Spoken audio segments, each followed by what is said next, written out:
In the mid-1970s, when the world was undergoing a cultural revolution, Buddhism in America experienced its moment of glory. This spiritual wave received an unexpected boost in Hollywood, beginning with an unusual greeting. In 1975, renowned director Oliver Stone visited John Lennon and Yoko Ono at dusk, drawn by the mystical sound of a Tibetan bell. He was greeted with an unusual, almost esoteric invitation. "Welcome to the bosom of the Mother of God."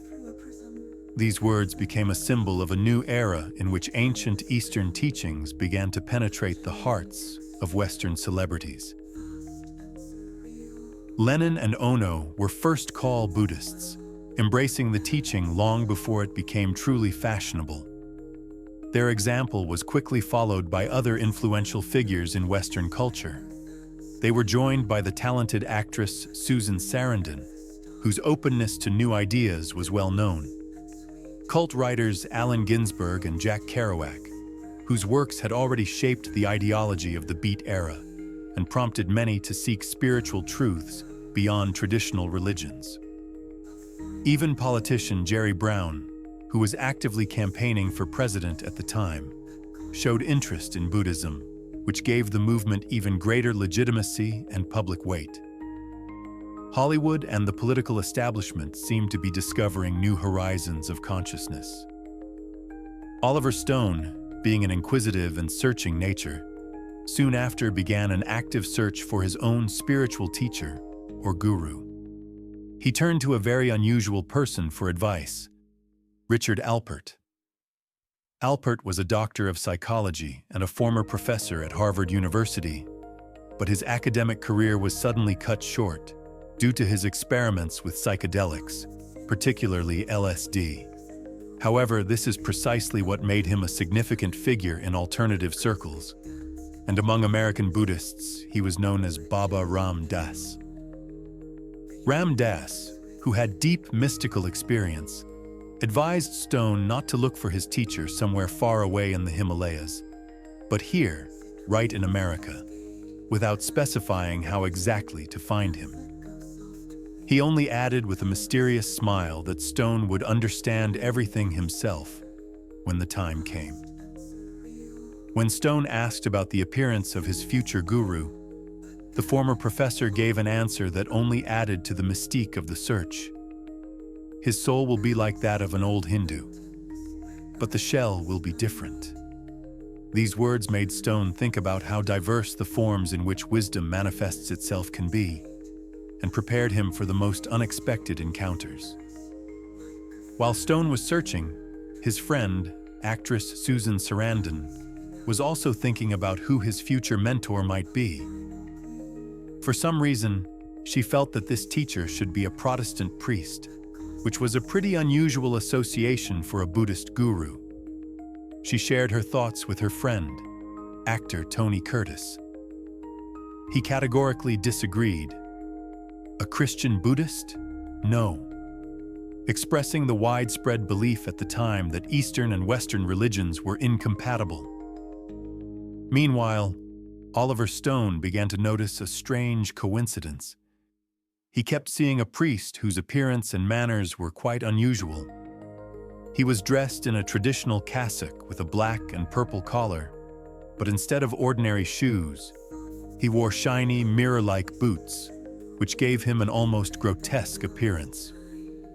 Wherever Stone went, whether it was a regular supermarket or a film studio, the Holy Father was always somewhere nearby. At first, being a pragmatic man, the director decided that the Reverend wanted to lure a donation out of him, which was not uncommon in those circles. However, the situation took an unexpected turn when, a couple of days later, the priest suddenly rushed up to Stone and grabbed him with his huge hands. Oliver, taken by surprise, was frightened and decided that he was dealing with a maniac. The priest breathed heavily in his face and whispered fervently, urging Stone to believe in a certain truth.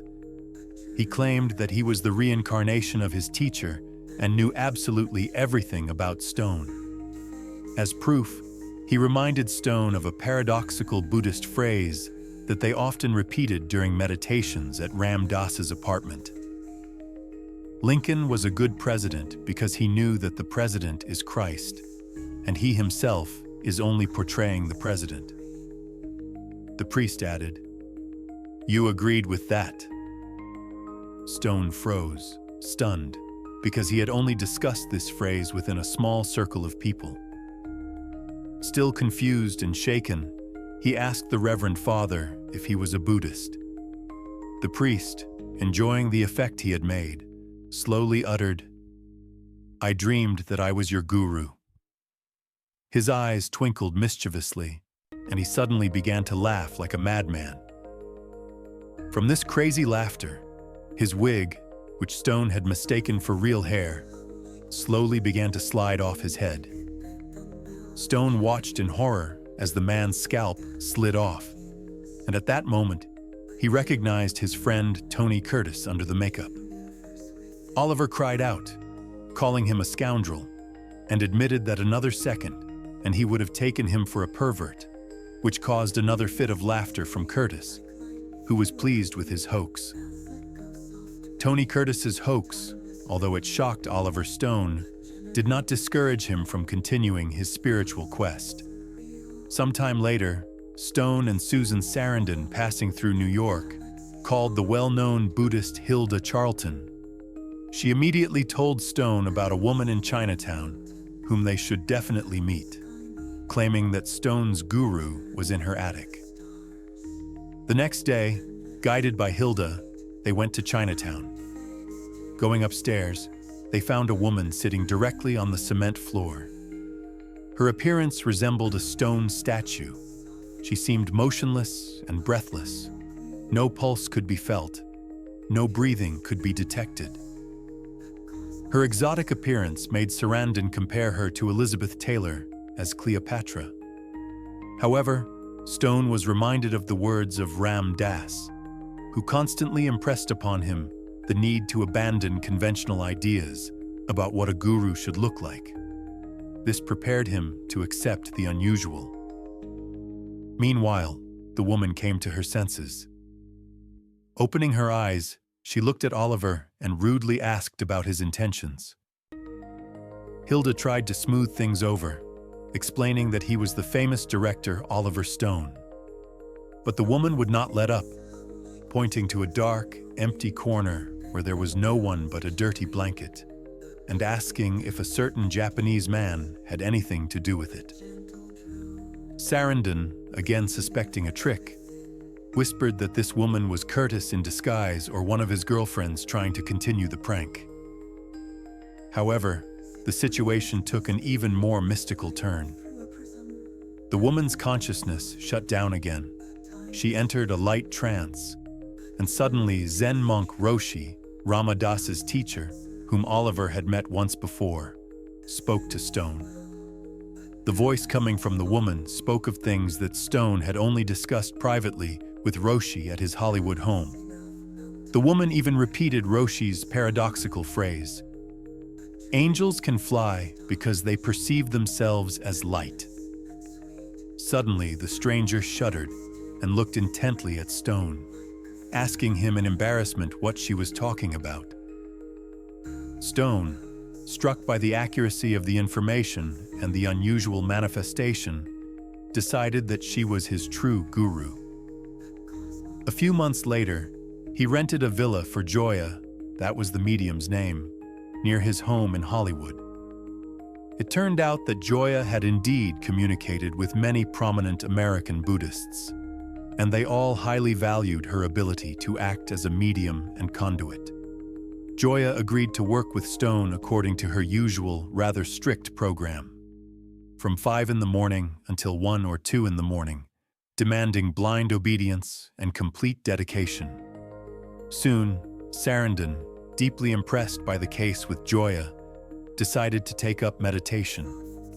She learned quite easily to put herself into the same trance, becoming as rigid as a board. It took considerable effort to keep her spirit from leaving her body during meditation and entering other astral spheres. Susan even complained that she had started to lose weight because she skipped lunch and dinner while in a trance.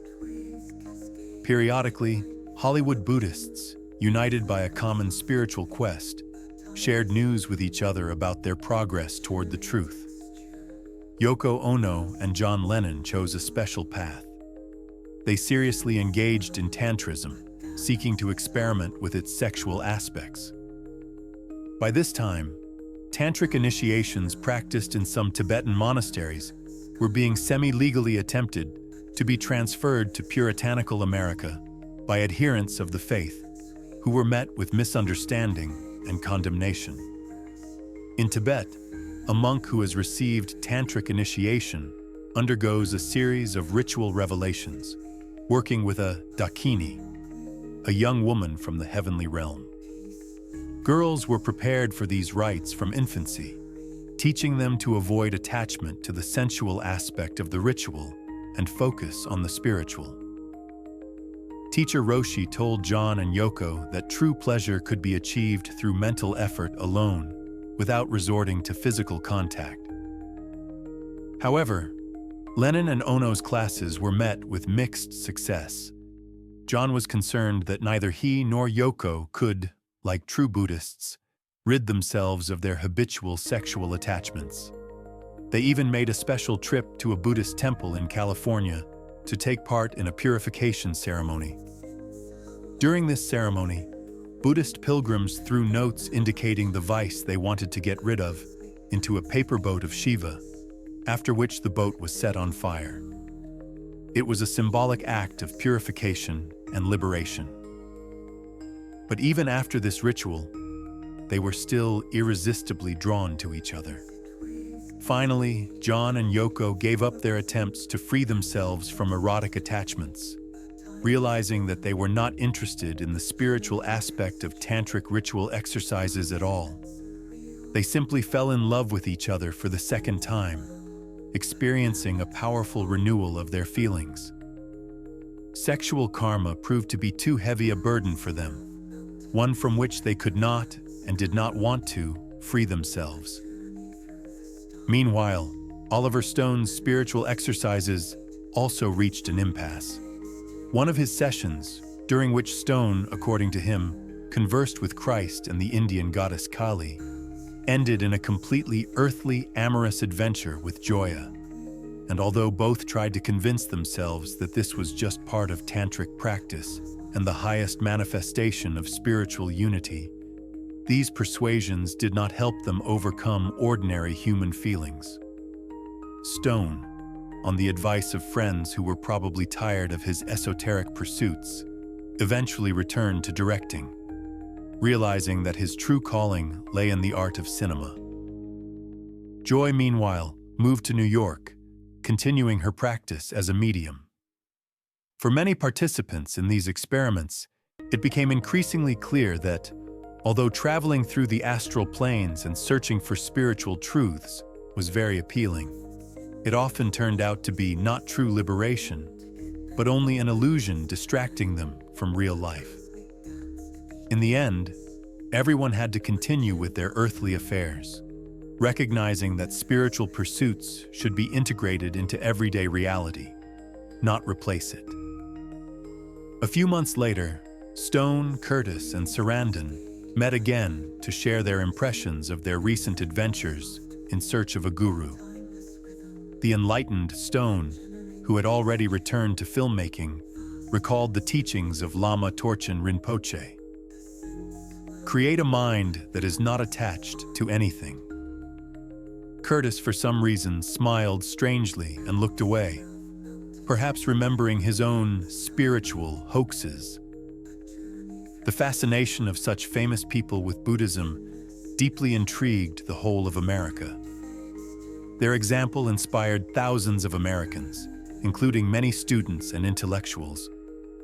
They began to gather annually at Buddhist gatherings to spend time in reverent prayer, meditate, and learn about Eastern wisdom. The most famous religious centers sprang up in the vicinity of Los Angeles, where magnificent Chinese and Vietnamese monasteries were built. becoming strongholds of Buddhism on American soil. Those who went there had different attitudes toward what was happening behind the sacred walls. For some, understanding Buddha was difficult and required tremendous effort.